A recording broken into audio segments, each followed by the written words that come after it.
Hello everyone, welcome back to Sterlingshire Homestead. So today we've got pears going. We have big full bags of pears. I got more in my blue tote thing. And we are in the process of making perry or pear wine.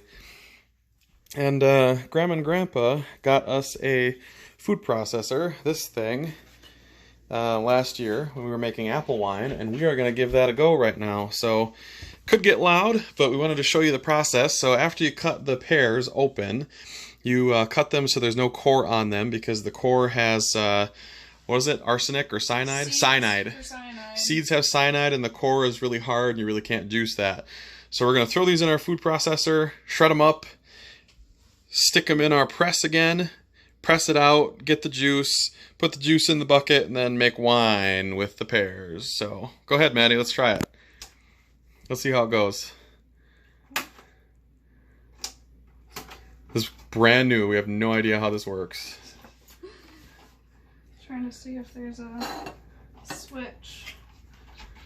It's probably just on the front. Shit, It actually has a switch on the back? No, it's suction cups to the counter. Oh, it's like, wow, okay.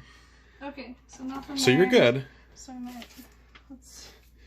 So complicated we have to use a manual. That doesn't happen very often. How to use? That's the chopping blade. Shredding disc. But I want to know how to turn it on.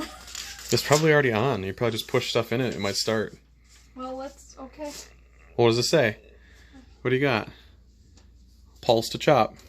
Oh, but I want that. Okay. Yeah, nothing happened. Okay, well, we're going to figure this out. We'll be back in a bit. Okay, we think we figured it out. The outlet is not working properly. Don't know why, just not. So we flip-flopped it, and I think we are good to go. So Maddie's going to press a couple of these. It is very loud, but go for it.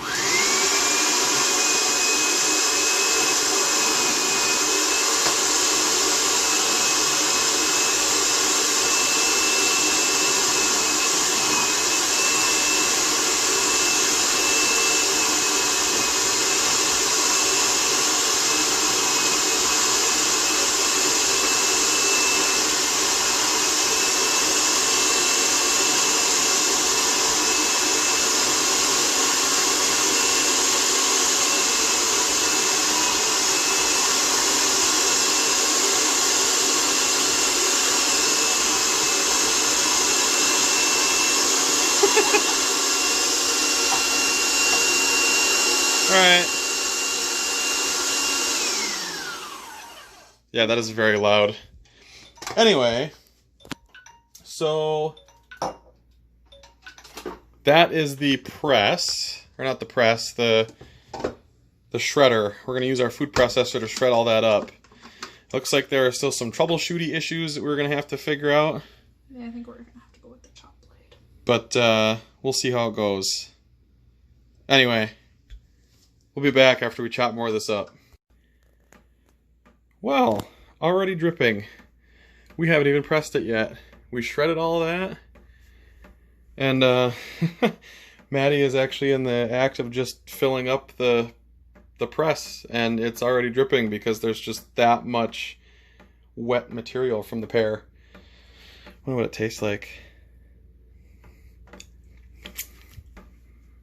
Excellent. It's just like apple juice. It's so good, except it tastes like pear. You know what I mean?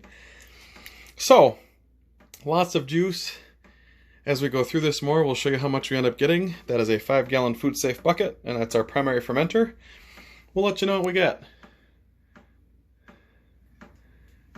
Try some.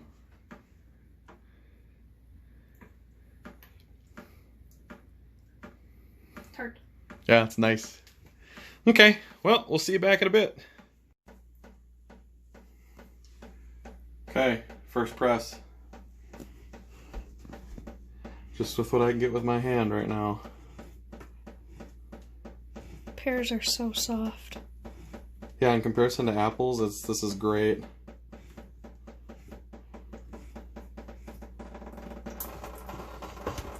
Uh-oh. Uh-oh. Gotta have a little bit of a tilt on that, Maddie.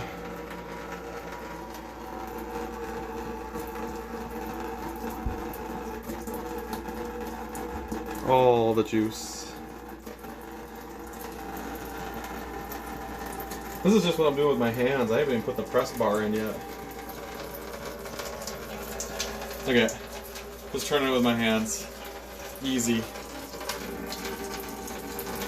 So we're gonna have to find something, I think, that gets that up a little closer, because it's gonna drip backwards like that.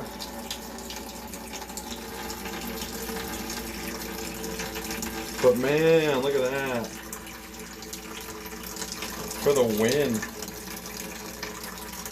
Look at all that. This is excellent. Still just with my hands. Alright, now it's starting to get tight. Okay. How's that? Excellent.